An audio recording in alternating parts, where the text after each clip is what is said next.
हाँ तो बच्चों, अभी तक हमने पढ़ लिया था कि किस तरह से किसी संख्या का आधार समान दिया हो और तो उनकी घातें क्या होती हैं, जुड़ जाती हैं। अब हम पढ़ेंगे नेक्स्ट उसके अगला कि यदि एक कोई परिमेय संख्या हो तो ए की घात अगर 0 होगी, ए की घात अगर 0 तो उसका मान क्या आएगा, 1। कितना आएगा, 1। लेकिन ए का मान कभी भी 0 नहीं होगा। कब? जब ए की घात 0 हो। 1 का मान 0 के बराबर नहीं होगा, ठीक है ना। जैसे कि उदाहरण ले लेते हैं हम कि हमारे पास क्वेश्चन नंबर 7 का पहला क्वेश्चन है कि 3 की घात 0 है। 3 की घात कितनी दे रखी है बच्चों, 0। तो 3 की घात 0 का मतलब क्या होगा, इसका आंसर होगा 1। कितना होगा इसका आंसर, 1, ठीक है। एक और क्वेश्चन ले लेते हैं हम इसी के आधार पर। जैसे कि अगर हमें कोई संख्या दे रखी है कि 23, जैसे हमें कोई संख्या दे रखी है 23, उसकी घात दे रखी है 0। कितनी, उसकी घात कितनी दे रखी है, 0। तो इसका आंसर भी क्या आएगा बच्चों, 1। यानी कि ए का मान अगर कोई भी संख्या होगा, चाहे वो प्लस की हो या माइनस की, अगर उसकी घात 0 है तो वो कितना आएगा, उसका आंसर सिर्फ 1 आएगा, ठीक है बच्चों। जैसे कि हम और भी उदाहरण करके देख लेते हैं। आपकी किताब के उदाहरण नंबर दे रखा है हमें, जैसे कि 7वां उदाहरण, आपके क्वेश्चन 7वां क्या दे रखा है बच्चों हमें कि जैसे कि 7/15 की घात कितनी दे रखी है बच्चों हमें, 7/15 की घात दे रखी है 0, ठीक है। 7/15 की घात 0 में प्लस करा रहा है, वो हमें जोड़ना है, हमें कितने पर, 1/7 से, और इसकी घात दे रखी है 3 - 3। तो इसको कैसे जोड़ेंगे बच्चों, कितनी दे रखी है इसकी घात, 3 - 3, ठीक है। इसको करेंगे कैसे, हम जानते हैं कि किसी भी संख्या की पावर अगर 0 है, यानी किसी भी संख्या की घात 0 है तो उसका मान आ जाएगा 1, ठीक है। प्लस 1/7 है, इसकी घात क्या दे रखी है, 3 - 3, यानी कि 1/7 की घात कितनी आ जाएगी, 3 में से 3 जाएगा तो 0। तो इसका मान भी क्या आ जाएगा बच्चों, 1। तो 1 ये रहा, प्लस इसकी जो कोई भी संख्या उसकी घात 0 है तो उसका मान कितना आएगा, 1। तो इसका उत्तर कितना आ जाएगा बच्चों, हमारा 2। इसका आंसर आ गया हमारे 2, ठीक है बच्चों। एक और ले लेते हैं, अगर हमें कोई संख्या जैसे गुणा में दे रखी है, आपका क्वेश्चन नंबर 5वां और देख लेते हैं हम इसी का। हमें दे रखा है 2 की घात 0 इंटू 3 की घात 0। कितना, 2 की घात 0 इंटू 3 की घात 0। अब संख्या कोई भी हुई, उसकी घात अगर 0 है तो उसका मान हमेशा 1 आएगा। तो 2 की घात 0 का मान 1 और 3 की घात 0 का मान भी 1। तो इसका उत्तर क्या जाएगा बच्चों, 1। आ गया आपको समझ में। नेक्स्ट क्वेश्चन देखते हैं बच्चों अब हम। तो बच्चों अब हमारा अगला क्वेश्चन है कि धनात्मक घातांक वाली संख्याओं में रूपांतरण कीजिए। यानी हमें कोई संख्या दे रखी है, उसकी घात अगर माइनस में है तो उस घात को प्लस में बनाना है। हम जानते हैं जब भी किसी संख्या की घात अगर माइनस में है तो उस संख्या को प्लस में बनाने के लिए उसे हर में लिखा जाता है। तो इसका मान क्या आ जाएगा बच्चों, 1/2 की घात 3। यानी कि ये माइनस है ना, जब इसको प्लस में बनाएंगे तो ये किस में आ जाएगा, हमारा हर की संख्या में, ठीक है बच्चों। तो इसका आंसर आ जाएगा 1/2 की घात 3। दूसरा क्वेश्चन और ले लेते हैं हम इसका।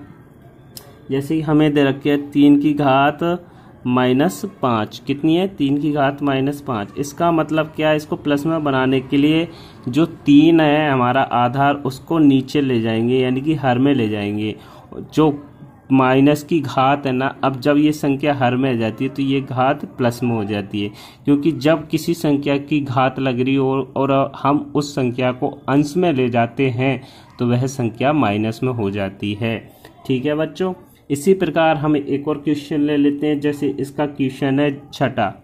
अब 6 हमारा क्वेश्चन दे रखा है, इसका क्या दे रखा है, इसका 6 क्वेश्चन कि 1/5 की घात -3। अब इसमें क्या था, हमारे प्लस में था तो ऊपर ले जाते थे तो माइनस हो रही थी, ठीक है। अब इसमें माइनस है, जब इस संख्या को हम ऊपर ले जाएंगे तो ये क्या हो जाएगा, 5 और ये माइनस कोष्टक -3, यानी कि संख्या किस में आ गई, ये प्लस में। तो इसका उत्तर क्या जाएगा, 5 की घात 3। आया बच्चों समझ में? यानी कि 5 की घात 3 प्लस में है तो उसको जब माइनस में लिखेंगे तो किस प्रकार लिखेंगे हम? इस प्रकार। और जब कोई संख्या की घात माइनस में है तो उसको प्लस में कैसे लिखेंगे? 1/हर में ले जाकर। ठीक है बच्चों, ये आ गया होगा शायद आपको समझ में। नहीं आया हो तो हमें कमेंट में बताना। ठीक है, हमारी वीडियो को लाइक और सब्सक्राइब जरूर करें ताकि आगे तक ये अन्य बच्चों तक ये वीडियो पहुंच सके। अब हम इसका अगला क्वेश्चन करते हैं। ठीक है बच्चों, हमारा अगला क्वेश्चन क्या है बच्चों? निम्न को घातांक के रूप में लिखकर सरल कीजिए। यानी कि हमें कोई संख्या दे रखी हो, उसकी घातों के रूप में लिख के फिर उन घातों की जितनी घात दे रखी हो उतनी बार उनको गुणा करके उसका उत्तर बताना है। ठीक है, कैसे बताना है अभी हम इस सवाल को करते हैं। ठीक है बच्चों, जैसे हमें 2 की घात 2 दे रखी है इंटू 3 की घात 3 दे रखी है और कोष्टक लगा के इसकी घात 2 दे रखी है। ठीक है, अब इसको हल कैसे करेंगे बच्चों? इससे पहले हमने जो सवाल किए हैं पार्ट फर्स्ट पार्ट सेकंड, उसमें कोष्टक वाले सवाल भी थे तो उनको गुणा कैसे किया था? जैसे ये 3 कोष्टक के बाद 2 है तो ये दोनों आपस में गुणा हो जाते हैं और इसी प्रकार ये भी गुणा हो जाएंगे। तो यहाँ क्या आ जाएगा हमारा कि 2 की घात 2 है, उसको 2 जो घात दे रखी है कोष्टक के बाद उससे गुणा करेंगे, यानी कि 2 की घात 2 इंटू 2। ठीक है, इंटू 3 की घात दे रखी है कितनी? 3, उसको भी किससे गुणा कर देंगे? 2 से। तो हमारे पास कितना आ जाएगा बच्चों? हमारे पास आ जाएगा 2 की घात 4 इंटू 2 की घात 6। ठीक है बच्चों, अब इन दोनों का कितना आ जाएगा? 2 की घात 4 कितना आता है? यानी 2 को 4 बार गुणा करेंगे। यहाँ 3 की घात 6 है। ठीक है बच्चों, यहाँ 2 की घात 4 है। अब 2 की घात 4 को हम 2 को 4 बार गुणा करेंगे। इसी प्रकार 3 की घात 6 है तो 3 को 6 बार गुणा करेंगे। तो 2 की घात 4 को जब हम गुणा करते हैं तो कितना आता है? 2 इंटू 2 इंटू 2 इंटू 2, यानी 2 दूनी 4 दूनी 8 दूनी 16।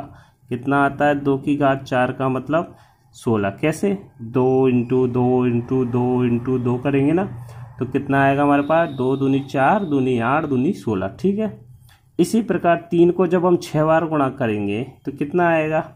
इससे पहले 3 की घात वाला सवाल भी किया था हमने 6 वाला, याद हो आपको तो कितना आएगा इसका? 3 तिया 9, 9 तिया 27, 27 तिया 81, 81 तिया 243 और 243 तिया 729।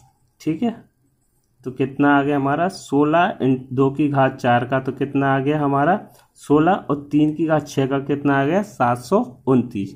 ठीक है, अब इन दोनों को जब हम आपस में गुणा करते हैं तो 16 इंटू 729 को जब हम गुणा करेंगे तो कितना आएगा हमारा आंसर? 11,664। आप गुणा करके देख लेना बच्चों। ठीक है ना, एक बार आप भी ट्राई करो कि किस प्रकार इसका आंसर आया 11,664। ठीक है, एक और सवाल ले लेते हैं बच्चों हम इसके लिए। जैसे कि हमारे पास एक और सवाल अब एक और सवाल ले लेते हैं बच्चों हम। जैसे कि हमें एक और सवाल दे रखा है आपका इसी का क्वेश्चन नंबर 4। ठीक है बच्चों, क्वेश्चन नंबर 4 क्या कह रहा है बच्चों इसका कि 2/3 की घात हमारे 2 है इंटू 1/4 की घात हमारे 3 है इंटू 3 की घात 4/2 है। मतलब 3/4 की घात 2 है। अब इन सबको सरल कैसे करेंगे? पहले हम ऊपर वाली संख्याओं की घातांक लिखेंगे कि 2 की घात 2, यहाँ 1 की घात 3 और 3 की घात 2। ठीक है, बटे करके नीचे लिखेंगे। नीचे की इसकी घात भी कितनी है? 3 की घात 2, 4 की घात कितनी है? 3, यहाँ 4 की घात कितनी है? 2।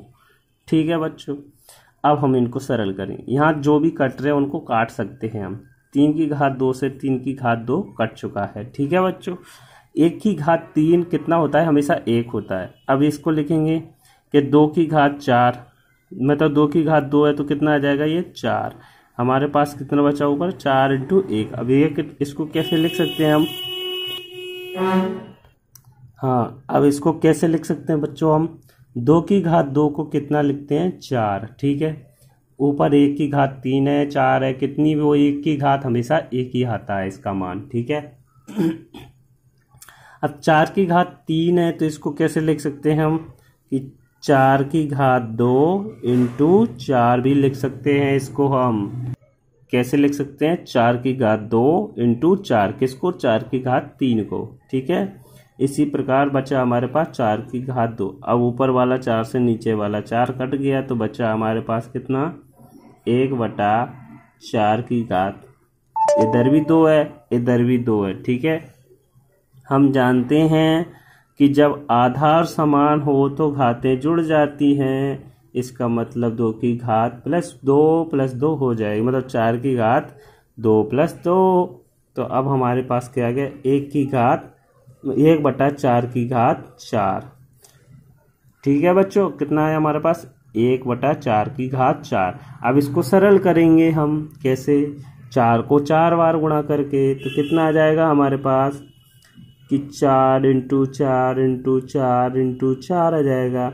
तो इसका उत्तर कितना आ जाएगा? 4 चौके 16, 4 चौके 16 यानी कि 4 चौके 16 चौके 64 चौके 256। कितना आ जाएगा इसका आंसर बच्चों?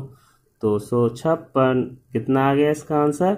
256। ठीक है बच्चों, ये आपको समझ में आ गई होगी। अगर कोई क्वेश्चन आपके मन में है तो उसके लिए कमेंट में लिखें और हमारी वीडियो को लाइक और सब्सक्राइब करें। Thank you video. तो हमारी प्रश्नावली 3.1 का लास्ट क्वेश्चन है, क्वेश्चन नंबर 10। क्या कह रहा है ये? कि हमारा क्वेश्चन कह रहा है कि 1/3 की घात -2 प्लस 1/2 की घात -2 प्लस 1/4 की घात -2 का मान ज्ञात कीजिए। तो इसको कैसे करेंगे बच्चों? पहले तो हम इसको उतार लेते हैं। क्या दे रखा है? 1/3 की घात -2 प्लस 1/2 की घात -2 प्लस 1/4 की घात -2। ठीक है बच्चों, अब क्या करेंगे हम जानते हैं जब किसी संख्या की घात अगर माइनस में है तो वो संख्या हर में आ जाती है। लेकिन यहाँ क्या है? हमारे पास अंश बटा हर में, यानी कि भिन्न संख्या दे रखी है और भिन्न संख्या की घात माइनस में है। तो जब भी भिन्न संख्या की घात माइनस में होती है बच्चों, तो वो संख्या पलट जाती है। यानी जो हर में संख्या है वो अंश में होती है और जो अंश की संख्या है वो हर में लिख देते हैं हम। कैसे? यहाँ पर अंश की संख्या क्या है? 1 और हर की संख्या क्या है? 3। तो इसको लिख देंगे हम 3/1, यानी 1/3 की घात अगर -2 है तो इसको प्लस में बनाने के लिए क्या करते हैं बच्चों हम कि ऊपर पलट देते हैं, संख्याओं को पलट देते हैं। तो अब ये आ गया हमारा इसकी घात +2। ठीक है, ठीक इसी प्रकार जब इस संख्या को पलटेंगे तो कहाँ चला जाएगा? हमारे ऊपर, और ये माइनस की घात है वो प्लस में हो जाएगी। ठीक है बच्चों, तो ये कितना आ जाएगा? 2। कितना आ गया? 2/1 की घात 2। ठीक है, प्लस इसी प्रकार जब इसकी घात में माइनस है तो इसको भी प्लस में करने के लिए इस संख्या को पलट देंगे। तो ये आ गई हमारी इसकी घात भी प्लस में। ठीक है, अगर आप ऐसा नहीं करना चाहते बच्चों तो इसको अलग तरह से भी लिख सकते हो। जैसे कि पहले इसकी घात को इसके बटे में -2 ले जाओ, फिर -2 को ऊपर लाओगे तो भी यही आएगा हमारा मान। ठीक है, इसलिए मैंने बता दिया जब हमारी संख्या भिन्न संख्या दे रखी हो और उसकी घात माइनस में हो तो वो भिन्न संख्या का हर अंश में बदल जाता है और उस संख्या का अंश हर में परिवर्तित हो जाता है। ठीक है, अब इसको कैसे लिखेंगे हम? 3 की घात 2 प्लस 2 की घात 2 प्लस 4 की घात 2। ठीक है, 3 की घात 2 का मान कितना होता है? 9। 2 की घात 2 का मान कितना होता है? 4। और 4 की घात 2 का मान 16। ठीक है बच्चों, कितना आ जाएगा? 16 4 20 और 9 29। हमारा आंसर कितना आ जाएगा बच्चों? 29। ये आपके सारे क्वेश्चन हो चुके हैं इस एक्सरसाइज के। आपको जो क्वेश्चन पूछना है हमारे कमेंट में बता देना, हम आपको वो क्वेश्चन बता देंगे। ठीक है बच्चों, तब तक के लिए आप चैनल सब्सक्राइब कीजिए। जय श्री राम।